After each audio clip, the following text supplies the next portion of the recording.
The Sixth Amendment of the Constitution of the United States guarantees us the right to effective assistance and counsel to help us defend ourselves in all criminal charges against us. The Supreme Court has long taken the position that the mere fact that a criminal defendant has a lawyer does not necessarily mean that he has had effective assistance in his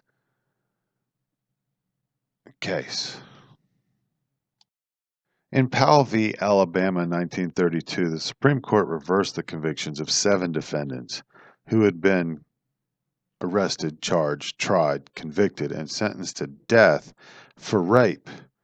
The circumstances under which the trial court appointed legal counsel rendered it impossible for them to provide effective assistance. The defendants were given access to a defense counsel just hours before their death penalty trial began, and they were not given an opportunity to establish a defense to try and fight the charges laid against them by the DA. The court set these men free because of a lack of a good attorney. Gideon versus Wainwright and Augersinger versus Hamlin extended the right to all criminal trials in which a person may lose their liberty. Felony and misdemeanor offenses where you could end up going to jail, you have the right to an attorney. Failure to provide the attorney and failure to provide an effective attorney is not allowed, and the bad guy will go free.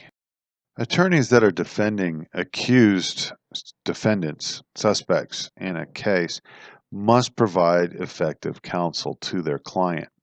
The test of whether or not a person has been denied their Sixth Amendment right to counsel was articulated in a 2-part test found in Strickland v. Washington, 1984.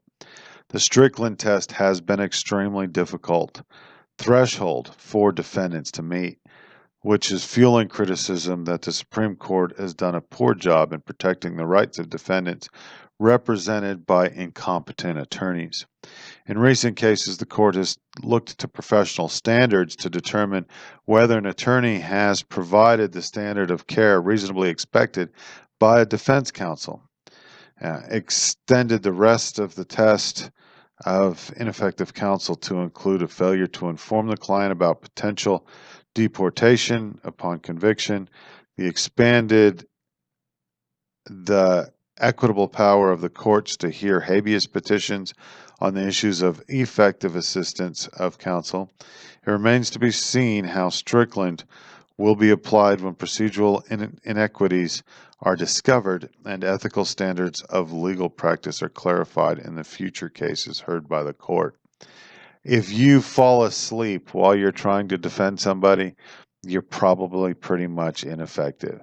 If you are not cross-examining any witnesses, you are not looking for exculpatory evidence, you're not helping your client overcome the charges against them, you will be determined as ineffective.